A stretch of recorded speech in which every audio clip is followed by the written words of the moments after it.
понеделник 24 март, кратки вести во 12 часот. Две сообраќајки во 3 дена, патот Охрид-Кичево останува црна безбедносна точка во регионот. Полицијата на овој потек често воспоставува контролни точки за мерење на дозволената брзина со цел да се спречат дополнителни трагедии. Се преземаат и мерки за контрола на брзината, возење под дејство на алкохол, користење мобилни телефони, управување со мотори. Ова е само продолжение на црната статистика. Лани во Охридскиот регион се случиле 280 сообраќајни несреќи, при што загинале 5 лица. Најголем дел од несреќите се регистрирани токму на автопатот во изградба Охрид-Кичево.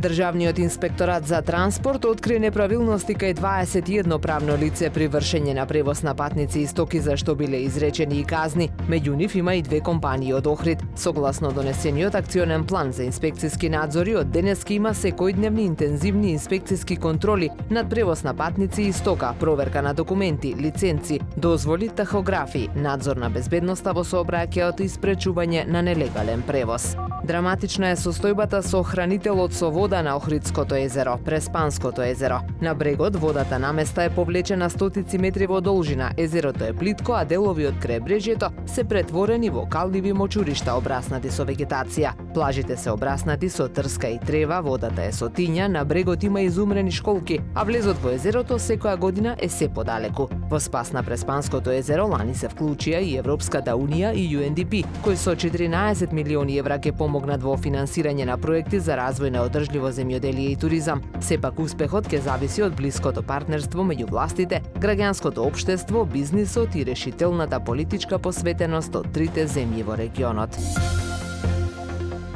Времето денес променливо облачно со локални врнежи од дожд, дува слаб до умерен јужен ветер. Максималната температура во Охрид до 17 степени. Повеќе информации на ohridpress.com.mk.